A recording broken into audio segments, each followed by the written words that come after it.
हाल बा भाई लोग। आज हमने बिहार के सुपर स्टार के सब्सक्राइबर देखे वाला बानी सन कि केकर चैनल पे कितना सब्सक्राइबर बा। तो चले के वीडियो के स्टार्ट करे के। फर्स्ट नंबर पे बरन टुनटुन यादव और इनकर चैनल के नाम है टुनटुन यादव ऑफिशियल और इनकर चैनल पे सब्सक्राइबर बरन 2.84 मिलियन। नंबर पे बरन हमार पावर स्टार पवन सिंह जिनकर चैनल पे सब्सक्राइबर बा 3.52 मिलियन। इनकर चैनल के नाम है पवन सिंह ऑफिशियल। नंबर पे बारन गुंजन सिंह। इनकर चैनल के नाम है गुंजन सिंह इंटरटेनमेंट। इनकर चैनल पे सब्सक्राइबर बारन 3.59 मिलियन।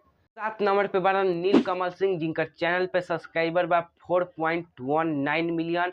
इनकर चैनल के नाम है नीलकमल सिंह ऑफिशियल।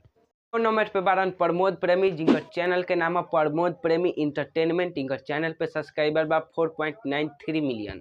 5 नंबर पे बारन समर सिंह जिनकर चैनल के नाम है समर सिंह ऑफिशियल। इनकर चैनल पे सब्सक्राइबर बा 5.45 मिलियन। नंबर पे बारन अंकुश राजा। इनकर चैनल के नाम है अंकुश राजा ऑफिशियल। इनकर चैनल पे सब्सक्राइबर बा 7.13 मिलियन। 3 नंबर के जाने से पहले मर्द तू लोग कमेंट कर लो कि मतलब कि आखिर 3 नंबर के हो सकता।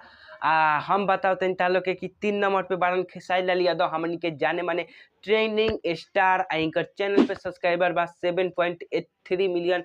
इनकर चैनल के नाम हटे Khesari Lal music world. Number पे बारन अधेश प्रेमी। इनकर चैनल पे सब्सक्राइबर बा 8.22 मिलियन। इनकर चैनल के नाम है अधेश प्रेमी ऑफिशियल।